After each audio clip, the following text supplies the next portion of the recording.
Arc Druid Zelo. Hai semuanya, senang bisa ketemu lagi. Hari ini, aku membawakanmu panduan komplit untuk melawan bos kelima dalam Raid Root of Corrosion. Arc Druid Zelo sebagai bos Ultimate Root of Corrosion. Bos ini memberikan tantangan besar dan kamu tidak boleh membuat kesalahan. Untuk menghindari kesalahan apapun selama raid, kami telah menyusun strategi lengkap yang mencakup pembentukan tim, karakteristik dungeon, dan mekanisme bos. Ayo dalami dan taklukkan tantangan ini bersama-sama. Formasi tim, konfigurasi dan rekomendasi berikut berdasarkan tingkat kesulitan elit. 2 healer, 2 tank, 6 DPS. Persyaratan untuk tingkat kesulitan elit, level perlengkapan, lebih dari sama dengan 97. Hit, lebih dari sama dengan 315. Penetapan kelas spesifik, healer, Divine Grace Priest, wajib healing tinggi, buff damage reduction, plus soul healing, Phantom Necro. Kelas alternatif, Harmony Bard, tank, Frozen Barbarian Fighter, wajib, buff tinggi, plus guarding paladin. Kelas alternatif, War Shield Warrior, DPS, Flame Mage, wajib, burst damage tinggi, plus Wrathful Warrior, plus Cunning Shadow Swordsman, wajib DOT, plus Thunder Barbarian Fighter, wajib buff tim, plus Solo Bard, plus Hunting Ranger. Ultimate rekomendasi, universal untuk semua kelas. Flash atau Displace, plus Interrupt, wajib. Tank, taun target tunggal atau taun AOE. DPS, Knockback, wajib.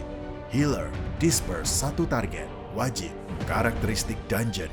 Setelah pertempuran dimulai, jika melebihi 5 menit, Zelo akan menjadi Berserk. Di tengah pertempuran, dungeon akan terbagi menjadi 2 peta, dalam dan luar. Kedua peta ini membutuhkan 2 tim untuk menyerang secara terpisah. Panduan dungeon. Saat memasuki dungeon, kamu akan menghadapi bos fase 1. Dalam fase ini, Zelo akan menggunakan combo skill berikut secara berurutan untuk melawan pemain. Bear Claws, Healing Spell, Wild Roar, Root Entangle, Summon Clone, Starfall, Random Skill, Recovery Seeds. Dalam fase 2, Zelo akan menggunakan combo skill berikut secara berurutan untuk melawan pemain. Bear Claws Plus, Decaying Invasion, Wild Roar Plus, Decaying Invasion, Recovery Seeds Plus, Wild Roar Plus, Decaying Invasion, Starfall Plus, Summon Clone, Decaying Invasion. Combo skill di atas tidak tetap. Ini hanyalah combo yang paling mungkin kamu hadapi. Mekanisme khusus 1, Apprentice Blessing. Sebelum ronde dimulai, memanggil 3 Apprentice. Masing-masing memberikan efek unik.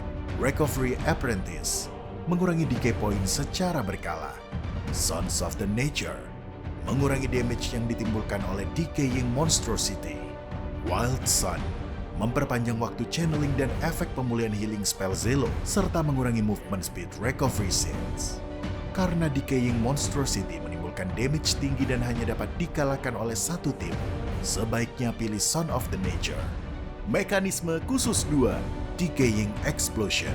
Setelah melakukan combo skill pertama di fase 1, akan muncul Teleportation Circle yang mengaktifkan misi Decaying Explosion. Pemain perlu memilih 5 anggota untuk memasuki medan perang bagian dalam dan mengalahkan Decaying Monstrosity dalam 40 detik.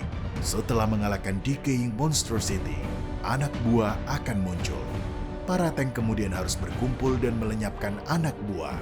Sementara healer fokus memberikan healing kepada Heart of the Ancestral Tree yang ada di tengah medan perang. Catatan, sebelum Decaying Monstrosity kalah, Heart of the Ancestral Tree tidak dapat menerima heal. Di akhir durasi, para pemain dalam medan perang bagian dalam akan diteleportasi kembali. Lalu Teleportation Circle diperbarui agar satu anggota baru bisa masuk. Teleportation Circle diperbarui 3 kali. Kamu harus memulihkan HP penuh Heart of the Ancestral Tree dalam 3 upaya ini agar Protective Shield untuk melawan Decaying Invasion aktif. Setelah memasuki medan perang bagian dalam, bagian luar akan terkikis oleh Zelo sebesar 50%. Menjauhlah dari area yang terkikis dan pancing Zelo ke tengah medan perang. Cara ini memudahkan transisi pemain yang diteleportasi keluar dari medan perang bagian dalam. Setelah 3 entry, Zelo memasuki fase 2, analisis skill. Fase 1, Bear Claws. Setelah charging, menimbulkan damage ke area berbentuk kipas di depan. DK points pemain yang terkena serangan jadi bertambah. Hindari cakupan damage-nya. Healing spell. Setelah channeling beberapa detik, Zelo memulihkan HP dalam jumlah besar. Proses ini harus kamu hentikan. Wild Roar. Zelo menimbulkan damage ke semua pemain. Healer harus menggunakan damage reduct untuk menambah HP rekan. Root Entangle. Zelo mengincar karakter acak. Target dilumpuhkan secara permanen dan DK points mereka bertambah. Skill ini bisa dihilangkan dengan Disperse. Summon Clone. Zelo memanggil 4 clone. 3 clone membuat lingkaran merah. Menimbulkan damage besar ke semua pemain dan menambah DK points. Ketika skill digunakan, pemain harus berlindung di clone lingkaran hijau. Starfall. Setelah channeling, Zelo memanggil Meteor. Menimbulkan delay AoE damage dan menambah DK points. Skill ini sering dipicu bersamaan dengan damage berikutnya dari clone yang dipanggil. Pemain harus berlindung di lingkaran hijau, lalu bermanuver untuk menghindari damage skill tersebut. Setelah skill berakhir, Zelo menggunakan skill acak. Jika Zelo menggunakan skill damage, pemain harus segera menyebar dan menghindar. Recovery Seeds.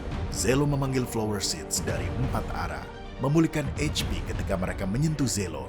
Kamu harus mengincar dan memusnahkan bibit ini segera setelah mereka muncul. Jika mereka tidak dapat dibunuh dengan cepat, pemain yang memiliki knockback harus menggunakan skill untuk menghalangi jalan mereka. Fase 2, Bear Claws Plus. Sama seperti fase 1, range-nya 2 kali lipat dan damage meningkat. Healing Spell. Sama seperti fase 1, channeling dipercepat dan efek pemulihan meningkat. Wild Roar Plus. Sama seperti fase 1, setelah menggunakan skill, Zelo memanggil anak buah di bawah kaki masing-masing pemain. Tank harus segera memancing menggunakan Taunt dan mengumpulkan mereka agar dapat dilenyapkan dengan efisien. Recovery Seeds Plus. Sama seperti fase 1, bibit yang sudah diperkuat memiliki HP yang lebih tinggi dan menimbulkan damage ledakan AoE setelah terbunuh. Sebaiknya kamu tidak langsung melawan mereka, karena damage ledakan besarnya bisa langsung membunuh tim kamu. Caranya, prioritaskan membunuh 1-2 target utama, lalu gunakan knockback untuk menghalangi yang lain. Starfall Plus. Sama seperti fase 1, bintang akan jatuh lebih intens. Decaying Invasion. Setelah channeling selama beberapa detik, Zelo menimbulkan damage mematikan ke semua. Jika Heart of the Ancestral Tree aktif sebelum serangan, Protective Shield akan terpicu.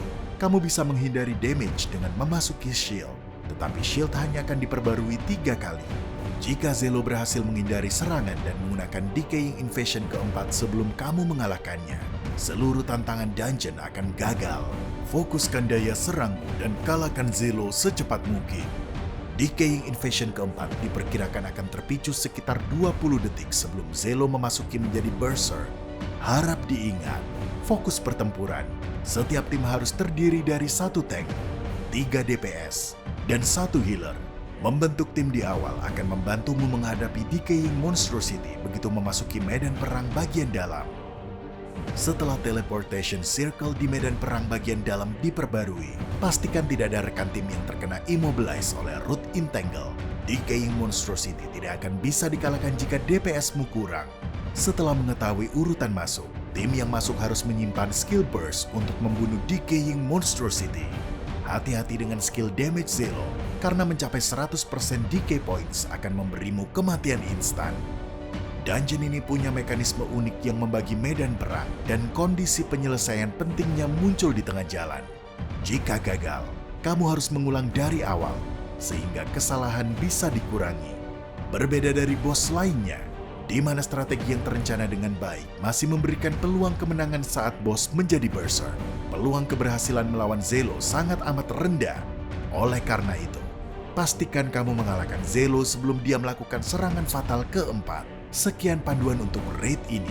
Kami mendoakan yang terbaik untuk keberhasilan semua petualang dalam menjara dungeon. Terus ikuti kami untuk analisis panduan lainnya dari tim Tarisland.